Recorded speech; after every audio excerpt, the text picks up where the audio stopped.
Benoît Fabre, bonjour. Bonjour. On a vu récemment dans nos nombreux articles, dans nos nombreux posts, que vous étiez le cofondateur d'un collectif qui parle d'économie, qui veut remettre, si j'ai bien compris, comme on dit souvent, l'église au milieu du village, l'économie au cœur de la politique. Quelle est finalement cette démarche ? Oui, alors merci d'abord, merci de venir passer un petit moment pour qu'on discute autour de ce sujet fondamental qu'est l'économie, et puis de permettre aussi d'expliquer ce que ça veut dire, parce que c'est parfois un peu difficile. Alors en clin d'œil, il y a un des élus de Saint-Étienne Métropole qui compte aussi au titre de mes amis, si vous êtes d'accord, on va remettre la mairie au milieu du village. Plutôt la mairie, vous avez raison. En plus, on est en pleine municipale, donc on va y revenir fondamentalement. Je ne doute pas qu'il se reconnaîtra. Oui, le collectif économique est un regroupement de tous les élus des branches professionnelles. Je rappelle que les présidents des branches professionnelles sont élus par leurs confrères chefs d'entreprise de la Loire et des différentes représentations des chambres consulaires, donc chambre des métiers, chambre de commerce, chambre d'agriculture, qui sont par rapport aux branches professionnelles un peu spéciales puisqu'elles ont un lien étroit avec l'État. Et elles sont très en relation avec l'État sur les problèmes d'organisation de l'économie, en lien évidemment avec l'État qui est chargé de faire appliquer les lois. C'est un rappel aussi qui est nécessaire. On reproche souvent à l'État un tas de choses. L'État fait appliquer les lois, ce n'est pas lui qui les définit. S'il y a des choses qui ne nous plaisent pas dans les lois, il faut plutôt aller en discuter avec les sénateurs. Et l'Assemblée nationale. Et l'Assemblée nationale, puisque c'est quand même là que les choses se décident normalement dans un pays équilibré. Et autour de notre régime républicain, c'est à l'Assemblée nationale et au Sénat que les lois se décident. Le collectif économique a été créé face à un constat important, c'est que nous avons des enjeux importants d'évolution de notre économie dans les années à venir, pour plusieurs raisons. La redistribution géopolitique dont on a vu qu'elle s'est accélérée dans les derniers mois avec l'arrivée de Trump, mais pas qu'avec l'arrivée de Trump, aussi avec les positions de Poutine, avec les positions des Chinois, autour d'un problème essentiel qui est quelles ressources pour l'économie d'eux-mêmes, autour d'enjeux climatiques qui fait que globalement l'humanité a intérêt un petit peu à s'occuper de sa signature carbone. Concilier les deux, économie et écologie. Concilier les deux, parce que tuer l'économie au titre de l'écologie, ça voudrait dire tuer l'écologie. Pour aujourd'hui faire évoluer notre activité économique, il faut une capacité d'investissement. Mais il faut aussi une capacité d'innovation, parce qu'il y a des ruptures technologiques qui sont devant nous, qui sont porteuses d'espérance de résoudre un certain nombre de problèmes en étant capables de moins produire de carbone, ce qui est quand même un des enjeux essentiels. Donc il n'y a pas d'opposition à faire, et c'est tout à fait l'esprit du collectif. L'esprit du collectif a été de dire il n'y a pas d'opposition à faire entre les métiers. Les métiers ont des enjeux ensemble, à résoudre ensemble. On ne peut pas parler aujourd'hui d'implantation d'industrie sans en discuter avec les agriculteurs. On ne peut pas parler de traitement des déchets, d'implantation de décharges sans en parler avec les agriculteurs. On ne peut pas parler de traitement de l'eau sans en parler avec les agriculteurs et les citoyens. Donc nous sommes face à un défi dans lequel une des voies sera de toute façon d'apprendre à mieux discuter ensemble, mais basée sur une réalité qui est ce qu'elle est. Alors je comprends que certains aient du mal avec ça, mais c'est la réalité de la vie. Quand une société ne produit pas de richesse, elle ne paye pas d'impôts. Quand elle ne paye pas d'impôts, elle ne finance pas son système social. Et ses infrastructures surtout. Tout le système social, c'est-à-dire le système social, c'est les écoles, l'hôpital, les routes, tout. D'accord ? Et qu'on doit arriver à un changement d'esprit fondamental dans notre pays. On doit se bagarrer comme des chiffonniers sur la répartition de la richesse. On ne devrait pas se bagarrer comme des chiffonniers sur la création de la richesse. Or, en France, on veut de la répartition avant même de s'être mis d'accord sur la création. On n'a pas aussi la sensation que les gens mélangent tout ? Si, mais c'est normal. On ne prend pas le temps d'expliquer aux gens. Donc parce qu'au nom d'une idéologie, souvent, on dit des énormités aussi. Hein. On se sert des gens en me disant « t'es pas capable de comprendre, t'es trop bête, donc fais-moi confiance, je vais m'occuper de toi ». Ce qui est, à mon sens, un grand défaut de notre système politique. On peut avoir des gens brillants qui font des grandes écoles et des tas de choses. L'intelligence des gens ne dépend pas forcément de leur niveau d'études. C'est également quelque chose qu'on peut assez souvent constater.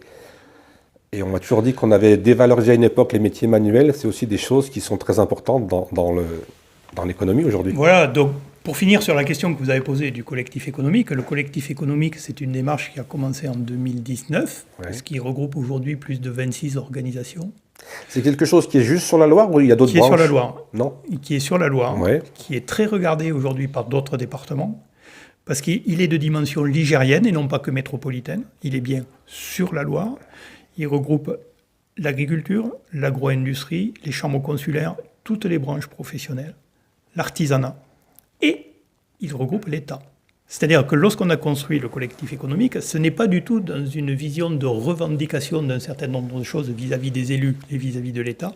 C'est vraiment dans une vision de volonté de co-construction ensemble de l'évolution dont nous avons besoin autour de notre économie pour qu'elle produise de la richesse durable, en mettant sur la table tous les sujets dont nous devons parler et en arrêtant de dire que seul le système politique prend des décisions, donc finalement, si elles sont bonnes ou elles ne sont pas bonnes, ce n'est jamais lui qui en porte la responsabilité. On vient toujours dire aux autres, vous allez payer un peu plus d'impôts parce que dans ce qu'on a fait, on s'est trompé. Ça, on arrive au bout du modèle pour raison très simple, c'est que notre capacité d'emprunt, elle est quand même un peu au taquet.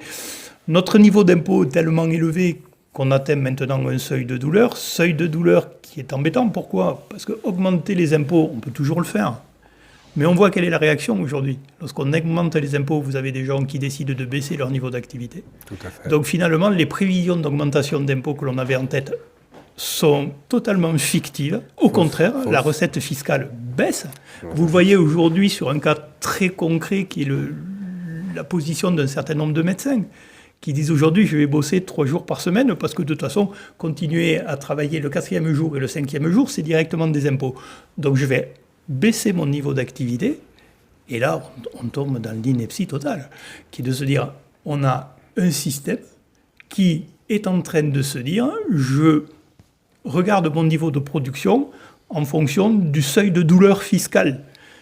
On est à l'inverse de ce qui est notre système républicain, qui est mutualisé, qui est une mutualisation d'un certain nombre de risques, où chacun contribue à partir du moment où chacun a le sentiment que ce qu'on lui prélève sur la richesse qu'il a créée à travers son travail reste du domaine du raisonnable.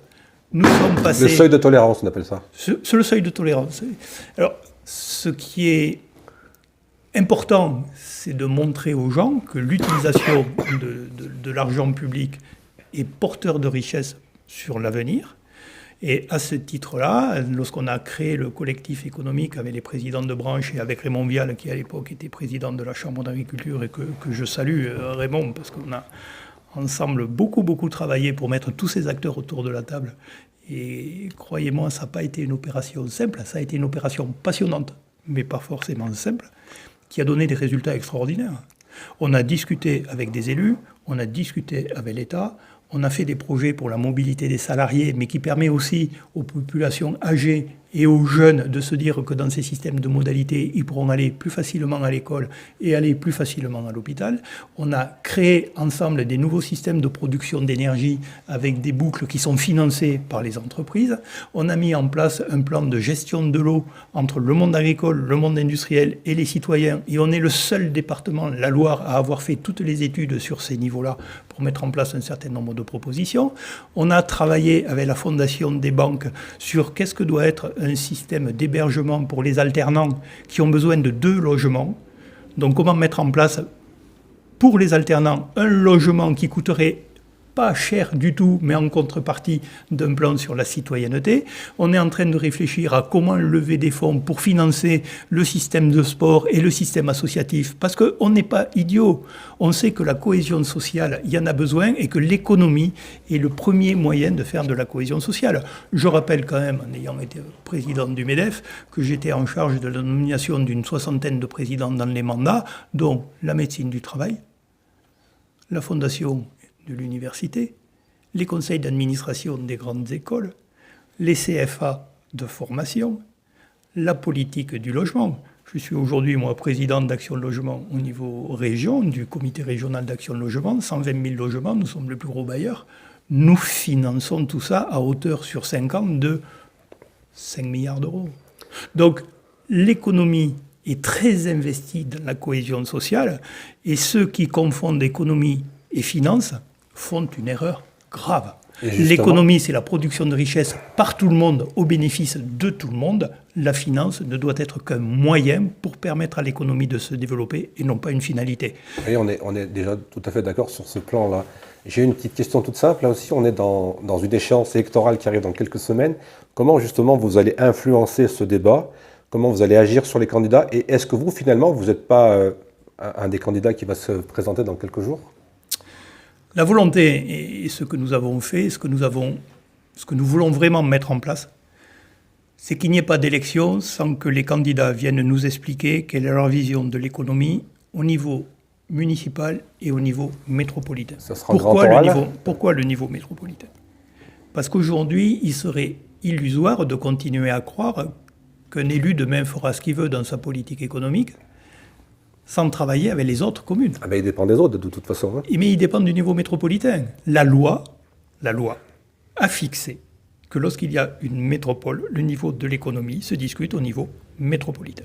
D'accord? Donc ça, une fois de plus, on ne va pas réécrire la loi dans le cadre des élections municipales. On va juste se dire, dans le cadre des élections municipales, comment les candidats envisagent l'évolution du système économique dont nous avons besoin, parce que l'économie est en pleine mutation.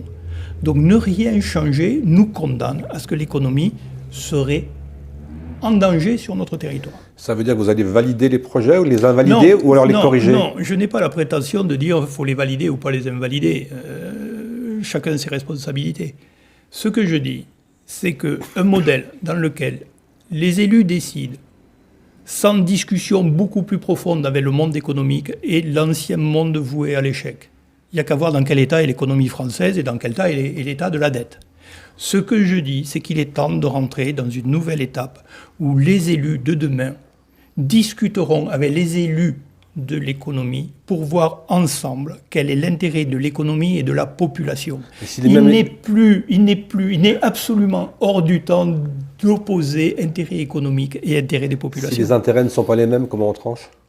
Mais si les intérêts ne sont pas les mêmes, on tranche comme on tranche aujourd'hui, et on voit les catastrophes d'aujourd'hui. Oui, parce qu'il y en a un qui veut faire une piscine, l'autre qui veut faire un gymnase, l'autre qui veut faire un théâtre. Oui, mais là, vous parlez d'investissements structurels qui donnent de l'attractivité au territoire, et c'est bien là l'enjeu. C'est bien de se dire au niveau d'une métropole, quelle est l'attractivité de la métropole. Et au sein de la métropole, si j'ai une politique de dispersion d'un certain nombre de grands équipements, est-ce qu'il est facile pour les citoyens de passer d'un équipement à l'autre? Est-ce qu'il est facile de passer d'une commune à l'autre? Aujourd'hui, je vous mets en défi de dire à quelqu'un qui habite à Andrézieux-Bouthéon de prendre les transports en commun pour aller travailler à Stélitech ou aller travailler à Rive-de-Gier, vous allez le mettre dans une galère infernale. Or, l'économie paye 57 millions d'euros pour le transport des salariés par an et n'en a aucun retour. Je dis simplement que ce modèle est arrivé au bout. D'ailleurs, regardez la campagne d'un certain nombre, ou les thèmes qui sont aujourd'hui dans la presse depuis quelques jours. On n'a plus d'argent, on ne va plus investir, on ne va plus machin, on ne va plus truc. Mais il serait temps de nous dire comment on se met autour de la table pour régler ces différents défis avec un seuil de douleur fiscale qui effectivement est arrivé là où il est arrivé. On ne parle jamais d'économie. On parle jamais d'économie. Pourquoi on ne fait pas d'économie? On voit des associations fantômes, on voit des projets bizarres, on voit plein de choses qu'on pourrait supprimer. On ne parle jamais d'économie. C'est-à-dire, il y a en France un gros tabou. D'ailleurs, j'avoue que le Premier ministre François Bayrou, lorsqu'il fait son discours avant de quitter l'Assemblée, étant s'assurer, a utilisé, à mon sens, le vrai terme du problème français. Il n'a pas dit, et il aurait eu tort de le dire, les Français ne travaillent pas assez. Il a dit notre niveau de production est trop bas. Et là, je crois qu'il met le doigt sur la vraie équation que nous avons à résoudre. Les technologies sont en train d'évoluer. La population et la vieillesse, le nombre de retraités est en train d'avancer. Les attentes des jeunes en termes d'organisation de leur vie professionnelle sont différentes. Donc nous devons concilier l'équation redoutable de se dire quel va être le système de production de demain, parce que fondamentalement, la crise internationale actuelle montre bien que si nous ne montons pas notre système de production, nous perdons la souveraineté. Donc nous avons une équation extraordinaire à résoudre, qui est de se dire comment nous intégrons les mutations qui ne doivent pas nous conduire à une baisse de production, mais qui doivent nous conduire à une hausse de production en produisant moins de carbone, en étant durable et en se disant que nous avons l'innovation nécessaire pour que là où hier il y avait besoin de 1 plus 1 pour faire 2, demain en mettant 1 plus 1 on fera 5. Vous avez peut-être oublié les salaires des employés aussi, des ouvriers, parce qu'on a aussi cette équation dans l'économie. Vous mettez le doigt sur le pouvoir d'achat. Très bien. Ok, c'est une donne. Aujourd'hui, un coût de revient d'un produit que je mets sur le marché est comparé au niveau international par le coût de revient du même produit qui vient d'ailleurs. Non, mais on est d'accord pour l'instant. Donc, les Français sont les premiers à aller acheter un certain nombre de produits qu'ils considèrent être moins chers et avoir le niveau de qualité, voire le niveau de qualité dégradé. Et de sécurité en plus. Voilà. OK ? Et même de ne plus avoir de conformité aux normes. Tout à fait. D'accord ? Bon. Alors, d'un côté, on veut une sécurité par le niveau de normes, et de l'autre côté, on est prêt à dire je passe sur les normes pour aller acheter des choses. Bon, donc déjà, là, il y a un certain nombre de schémas à remettre en place. C'est le chien qui se mord la queue. Voilà, c'est le chien qui se mord la queue. Mais en fait, à partir du moment où on va acheter des choses où j'ai plus les normes, j'ai plus la durée, j'ai plus le machin, et je mets un euro, il y en a qui ont clairement démontré que l'euro qui était mis revenait à une dépense bien supérieure, puisqu'en fait, là où ça pourrait durer bien plus longtemps, ça dure moins longtemps. Oui, mais ça, ce que vous soulignez, ce n'est pas de la production française. Ni européenne. Tout à fait. C'est la production souvent chinoise ou asiatique. Bangladesh. Voilà, donc d'un grand espace qu'on a ignoré pendant des années et dont la réalité économique vient de nous rattraper. Le deuxième point qui est important à souligner, lorsque vous donnez 1 euro net à vos salariés, l'entreprise doit avoir dégagé 2,2 euros de valeur ajoutée. OK ? Non, mais je comprends bien. Comprenez bien. On va le redire. On va le redire parce que les gens ne comprennent pas bien. D'autant plus que je l'ai vécu, donc je sais très bien de quoi Les gens vous ne parlez. comprennent pas bien. Et puis les gens viennent vous dire, oui, mais c'est moi qui paye les parties de charge de la sécurité sociale de la partie salariée. Ben non. Non. On donne un salaire. On donne un salaire et sur ce salaire, on enlève des charges. Ce qui reste techniquement pour le salarié, c'est tout le monde voit sa feuille de paye et doit regarder le montant global payé par l'entreprise ramené à ce qui touche vraiment sur son compte en banque. Et en plus, on est quand même un pays extraordinaire. C'est là où on voit que les gens brillants sont parfois des gens dangereux. C'est que si on regarde bien sa fiche de paye, on vous remet à l'impôt ce qui a déjà été imposé. Tout à fait. Et alors maintenant, le grand coup que vient de nous faire notre nouveau Premier ministre, c'est pour ça que on me dit, t'es pas un grand copain du macronisme, c'est un euphémisme. Il vient de déclarer que maintenant, quand vous aviez payé tous les impôts divers et variés et que finalement vous avez épargné, eh ben on va remettre un impôt sur votre épargne. Ça, c'est quand même fabuleux. Vous avez payé tous les impôts et vous avez, au bout de votre vie, réussi à capitaliser quelque chose. Et parce que vous avez capitalisé, on va venir vous faire payer des impôts, non pas sur les intérêts, sur le capital que vous avez. Alors là, je peux vous dire que fondamentalement, pour décourager les gens à faire des choses, il ne faut pas mieux que ça. Donc on a une vue à court terme qui est de dire « je vais avoir de la rentrée fiscale », en oubliant complètement qu'à moyen terme, les gens vont dire « c'est plus la peine de travailler » et vont tomber typiquement dans le système que vous dénoncez, qui est fondamentalement de dire « eh bien finalement, en se contentant de moins et en ne faisant plus rien, aujourd'hui, c'est vachement plus simple que d'aller travailler ». À très court terme. Donc là, on est dans un vrai mépris. C'est là où on se dit que le pacte économique du pays a été mis à mal par des politiques qui ne connaissent pas l'économie. Tout à fait, on est d'accord. Et la difficulté, ils ne peuvent pas en parler, ils ne connaissent pas. Ils n'ont jamais mis les Et pieds dans les l'enjeu du entreprises. collectif économique, ce qu'on a dit, c'est de se dire, si on fait une campagne municipale avec les enjeux économiques qu'on a sur notre territoire, sans parler d'économie, il faut quand même bien avertir les citoyens que quand on leur dit « je vais renforcer la sécurité, je vais développer le commerce, je vais faire ceci, je vais faire cela, parce que je réponds à la question que vous me posez sans vouloir me creuser trop la tête », c'est un mensonge. C'est même pas ça va coûter cher. Non, c'est un mensonge. Oui. C'est un mensonge parce que ça veut dire. Mais qu'est-ce qu'il faut leur répondre à leurs gens qui veulent aller voter, ceux qui sont encore motivés? Mais ça veut dire qu'il faut leur dire oui, vous voulez plus de sécurité et peut-être que vous avez raison. C'est pas à moi à le juger. Une fois de plus, nous portons le discours de sans économie, tout ce qu'on vous raconte a que très peu de probabilité de se passer. Ce qui est assez logique hein, dans le raisonnement. Mais vous voyez, on a besoin de l'expliquer. Et une fois de plus, je vous remercie de l'opportunité de le faire. L'économie, ça a besoin d'être expliqué aux gens en arrêtant de le faire. Mais tout a un coût, comme on dit. Tout a un coût. Donc si on fait de la sécurité en plus, ça a Il un faudra coût. payer les gens, Donc si on les est chiens, capable... les si on- véhicules, Ah ben, il faudra tout payer. les salaires. Donc si derrière, la seule solution pour le payer, c'est encore de dire aux entreprises de Saint-Étienne, on va augmenter les taxes de la métropole. Donc, ils Les vont fuir. taxes de la métropole sont aujourd'hui beaucoup plus élevées que les taxes à Montbrison ou à Feur. Ce qui est très intéressant à savoir. Donc, qu'est-ce qui va se passer? Eh ben, ils vont déménager. Lorsque les gens ont des projets de développement d'entreprise, Ils vont ils aller regardent ailleurs. les taxes qu'ils ont à payer et ils disent « je reste pas là, je m'en vais ». Et quand en plus là-dessus, pour un permis de construire un agrandissement d'usine, on vous dit « il n'y a pas de problème, on a bien pris en compte votre question », vous aurez une réponse dans 36 mois et vous devez être content parce que 36 mois c'est court, vous êtes en plein délire. Vous êtes en plein délire. Nous, quand un entrepreneur doit s'adapter sur son marché, il n'a pas 36 mois. On est bien d'accord. Ok. Donc, qu'est-ce qu'ils font les gens au bout d'un moment? Ils vont dire, écoutez, il n'y a pas de souci, on va aller ailleurs. Oui, mais on est bien. On va aller ailleurs. On est Et bien la conscient de ça. la question sur notre territoire est déjà posée par un certain nombre de gros industriels qui ont dit, si la mobilité des salariés, c'est pas réglé, si les capacités d'extension d'usines avec des zones qui sont prêtes à accueillir de l'activité, c'est pas réglé, les prochains investissements stratégiques ne seront pas dans la métropole. Et là, je pense qu'il est important à cette échéance que ce débat sur l'économie ait lieu. Il y a des candidats qui ont pris position. Je crois que Régis Nico a fait un réel sur l'économie. Je ne dis pas que je suis d'accord, je dis qu'il a osé y aller. Je dis à tous les candidats, débattons de ces problèmes économiques, débattez-en avec le monde économique, qui est prêt à débattre et qui d'ailleurs va organiser des débats au sein du collectif économique, puisque le collectif économique est une structure qui vit au-delà de Benoît Fabre et de Raymond Vial. C'est aujourd'hui Philippe Rasque et Rémi Jousserand qui en sont les responsables, avec tous les membres qui sont dedans.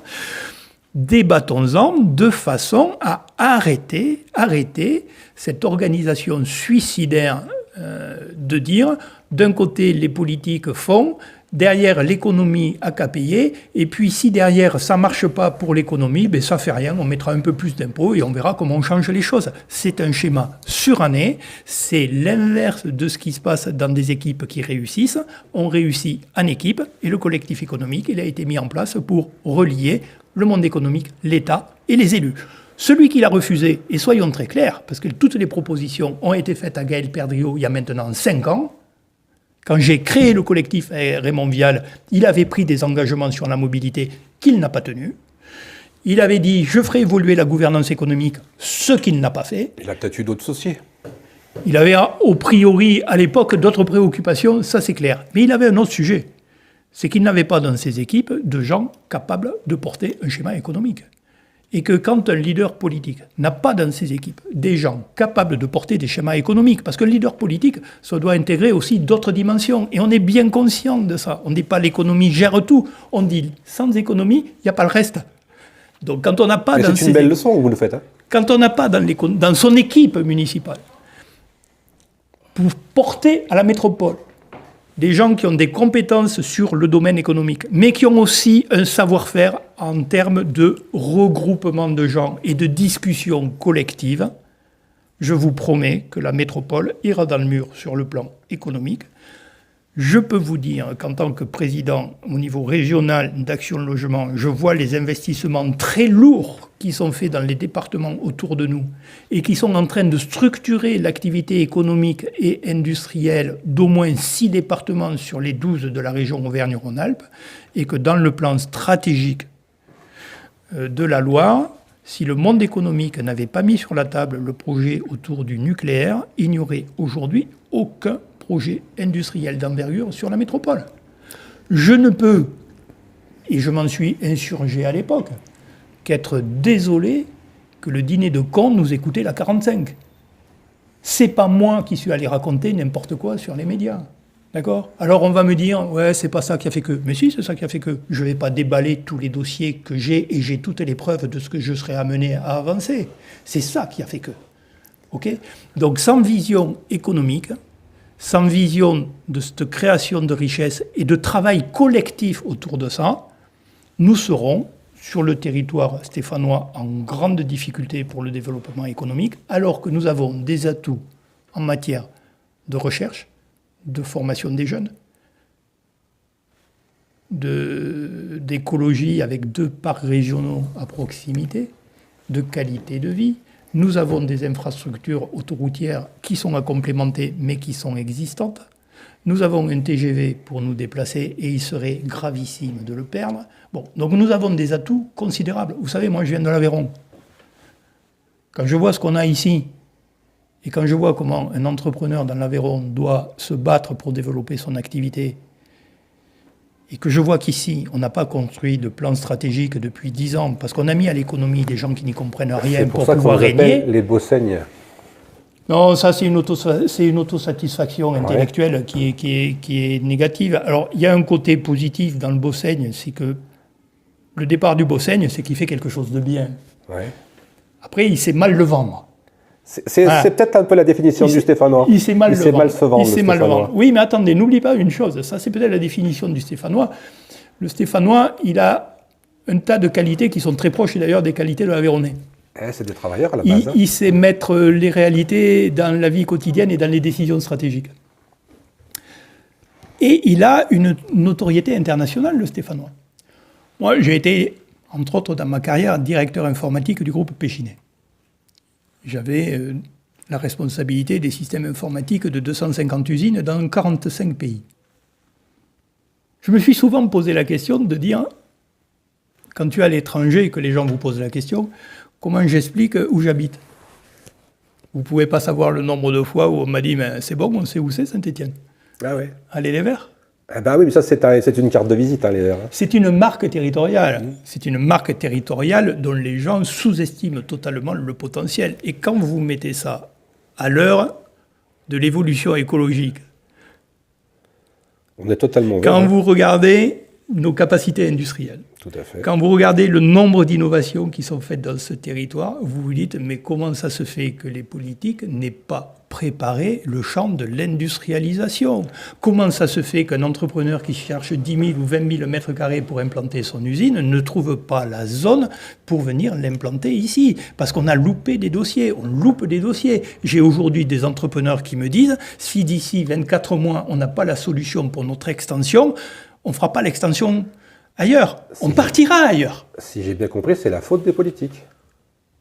Oh ben très clairement, aujourd'hui, c'est leur responsabilité au niveau de la métropole de définir la politique économique. Donc la vice-présidente à l'économie dans les années passées, je suis désolé, moi, mais elle n'a jamais rencontré le collectif économique ou qui que ce soit pour parler de quoi que ce soit. Donc s'il y a une responsabilité politique, oui, ce que je dis, et là où il ne faut pas se tromper, le passé, moi je m'en fous. La question c'est comment ceux qui vont arriver, ayant pris conscience de ça, sont capables de dire à la gouvernance économique demain à la métropole, on ne sera pas dans ce modèle-là, demain à la métropole en matière de gouvernance économique, je rencontrerai le collectif économique de la Loire, je rencontrerai les clubs d'entreprise et ensemble on définira de quoi on a besoin sur tous les sujets qui touchent l'économie pour gagner ensemble. Ça, oui, très clairement, ça n'a pas été fait par les équipes de Gaël Perdriau, malgré ses engagements et malgré qu'on lui ait porté toutes les données nécessaires pour le faire.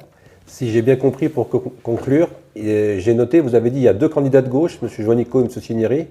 De l'autre côté, il y a des candidats qui soutiennent, qui sont le bilan de M. Perdriau. Donc finalement, si j'ai bien écouté, bien compris, le seul candidat qui vous pourriez soutenir, c'est M. Le Jaouen. Écoutez, ce que j'ai dit, d'abord, c'est pas que Dino Cinieri est un candidat de gauche. C'était de l'humour, mais je voulais que vous rebondissiez. Non, parce que là, il faut être précis sur les gens. Dino Cinieri est très clairement quelqu'un de droite. Tout à fait. Vous vouliez parler de son équipe. Et là, il n'y a aucune ambiguïté. Non, je pense des alliances qu'il a passées. Oui, son équipe. Des alliances qu'il a passées. Est-ce que ça restera son équipe? Ça, c'est son pouvoir discrétionnaire en tant que candidat. Il a tout le temps nécessaire pour éventuellement réorganiser son équipe. Ça, c'est pas son souci. Il a jusqu'au 26 février, si je ne me trompe pas. Surtout qu'entre les deux tours, il peut se passer beaucoup de choses. Donc jusqu'au 26 février, Dino Cinieri a toute l'attitude à aller chercher les gens compétents dont il aurait besoin, si ce n'est que le fait, il les a déjà. Donc Dino Cinieri est clairement un homme de droite, républicain, qui a passé des accords avec des gens de gauche et du centre. D'accord ? Bon. Qu'on vienne m'expliquer aujourd'hui que les équipes de Macron sont de gauche avec le vote du budget, enfin, il n'y a pas de vote d'ailleurs, avec les dernières décisions budgétaires où on valide les propositions socialistes, Moi, je veux bien comprendre tous les exercices artistiques possibles, mais en tous les cas, ce qui se passe aujourd'hui, c'est que les équipes macronistes prennent des orientations de gauche. Est-ce qu'on en a besoin de ces orientations-là pour donner une espérance économique à la nation ? Non, c'est plutôt l'inverse qui est en train de se passer. Donc dire qu'au niveau local, on va mettre des gens qui ont une philosophie d'augmenter les impôts, de ne pas préparer le terrain industriel. Quand j'entends le président de la République qui est en train de dire aux entreprises « c'est votre faute si le plan de réarmement, il ne va pas assez vite, alors que les commandes ne sont pas arrivées dans les entreprises, et qu'aujourd'hui même les entrepreneurs se disent « si je fais la commande, est-ce que j'ai une chance d'être payé ?» C'est quand même un peu fort de café pour quelqu'un qui se dise avoir des compétences de finance. Donc ça, très clairement, ce n'est pas un discours sérieux autour de l'économie. Dino a toutes les capacités à faire ce qu'il veut. C'est un homme auquel on fait confiance, qui a une grande expérience politique et qui, de toute façon, faire face aux réalités du système économique de notre métropole, mise à mal, une fois de plus, et je le redis, par l'absence de politique de la vice-présidente à l'économie pendant des années au niveau de la métropole. Derrière ça, il n'y a pas deux listes socialistes. Il y en a une que vous avez oubliée, il y a une liste LFI.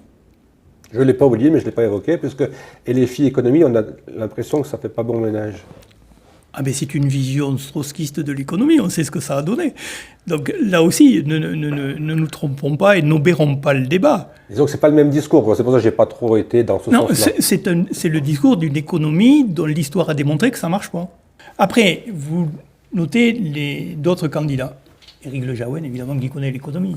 Le Jaouen, il a une entreprise, il est entrepreneur, il n'a pas une entreprise industrielle, il a une entreprise de conseil, il connaît l'économie évidemment, il a été en charge de l'économie, il a eu des responsabilités nationales dans les discussions d'ailleurs de financement des problèmes de chômage et en discussion avec les syndicats. Donc il connaît en plus qu'est-ce que c'est que le dialogue social et comment arriver à des compromis, puisque de toute façon sans compromis on n'arrive à rien. Et puis il y a un autre candidat de droite qui est M. Jousserand. Il y a LFI d'un côté, il y a M. Jousserand de l'autre, dans un parti dont aujourd'hui qui est en pleine réflexion sur l'économie. Mais une fois de plus, je ne vais pas vous dire si ces solutions sont bonnes ou sont pas bonnes. Je dis simplement... Vous voulez discuter avec tout le monde. Ayons le courage d'organiser un débat pour en discuter. Mais ça sera passionnant. C'est exclusivement ça ce que l'on dit. Ce que l'on dit, c'est être candidat sans aujourd'hui venir discuter de ça, c'est se moquer des citoyens. Donc à un moment donné, et des chefs d'entreprise. Moi, Oui, on est presque d'accord sur tout. Mais je suis sûr, vous savez, le bon sens... Près de chez vous. Le bon sens, ça regroupe 99,9% des citoyens. Et vous voyez qu'avec tous ces genres de bonne volonté, on n'y arrive pas. C'est quand même compliqué, la politique. Non, mais on ne les met pas autour de la table. Ce qui est le plus grave, à mon sens, c'est qu'on ne veut pas partager, on ne veut pas avoir un diagnostic partagé. Et ça... Tant qu'on n'a pas un diagnostic partagé, on ne peut pas construire un futur. Il faut à un moment donné se mettre autour de la table, regarder ce qui va bien. Il y a des choses qui vont bien à Saint-Étienne. Regarder ce qui va moins bien et regarder ce qu'on a complètement loupé ou oublié de traiter. En se disant, ce qu'on a oublié de traiter, est-ce que ça obère le futur ? Et si effectivement on se dit, il y a des sujets qui obèrent le futur, ben, il faut le traiter, puisque un élu a la responsabilité de préparer le temps long. C'est de la responsabilité des élus de s'assurer que dans 2040, la métropole de Saint-Étienne sera hyper attractive, au cœur des technologies modernes, en basse production de carbone, tournée vers son environnement, qu'elle aura réussi à gérer le défi de l'eau dans un sol dont on sait qu'il est sablonneux et qui ne garde pas beaucoup les nappes phréatiques, dans une eau qui est utilisée par Nantes pour sa centrale nucléaire, dans une eau qui est utilisée par Clermont-Ferrand pour les problèmes de l'agriculture. Donc il y a des vrais enjeux devant nous, et puis il y a aussi des enjeux de mixité de population. Il y a un vrai enjeu aujourd'hui qui est de ne pas augmenter les clivages du communautarisme, mais qui est de se dire comment de la diversité on peut faire des choses, en arrêtant de se dire que chaque fois qu'on accueille sur un territoire, pas que celui de Saint-Étienne, chaque fois qu'on accueille sur un territoire quelqu'un qui n'a aucune capacité de contribution à la richesse commune, quelle que soit sa contribution, il y a des contributions mineures qui sont contributions. Mais d'accueillir des gens qui ne veulent pas rentrer dans le système de contribution, ce n'est pas garantir le futur, ni pour eux, ni pour ceux qui les accueillent. Le sujet est passionnant, on aurait évidemment des tas d'autres questions, et d'ailleurs on vous reverra, j'espère, après les élections pour votre analyse qui sera passionnante. J'ai juste une dernière question que je ne voudrais pas évacuer. Vous avez beaucoup parlé de métropole. À votre sens, est-ce que les départements aujourd'hui ont encore un sens ? Vous voulez qu'on fasse ça en 2 minutes? Je vais essayer d'être synthétique et court. Je vais être obligé de vous couper si on est trop long. Bon. L'État a une forte responsabilité dans ce qui se passe dans les départements. L'État leur demande de gérer un certain nombre de sujets essentiels sur le social et sur le grand âge, en coupant les ressources et en n'ayant pas fini sa loi de décentralisation. Donc il met les départements dans une organisation territoriale qui n'est pas finie, entre les communautés d'agglo, les métropoles, la région et l'État. Donc la responsabilité de la difficulté actuelle des départements, qui n'est pas que le département de la Loire, c'est le cas de tous les départements, c'est qu'en fait, on demande à des gens de gérer quelque chose sans leur donner la possibilité d'avoir le budget associé et surtout d'avoir la possibilité de le gérer. Très clairement, quand on juge prend un jeune et le place dans une maison à droite et à gauche, il prend ça tranquillement dans son bureau et il envoie la facture au département sans même se soucier de savoir si c'est budgété ou pas budgété. Cet état de fonctionnement, ça mène tout le monde dans l'impasse. Donc ce n'est pas une responsabilité du département, c'est une responsabilité de la loi de décentralisation qui n'est pas allée au bout du modèle parce qu'on veut vexer personne, on ne sait pas dire s'il en faut plus ou s'il en faut moins, ça enlèverait des élus, dont par grande lâcheté. L'acheter, oui. Celle-là, au moins, elle fera le tour des réseaux.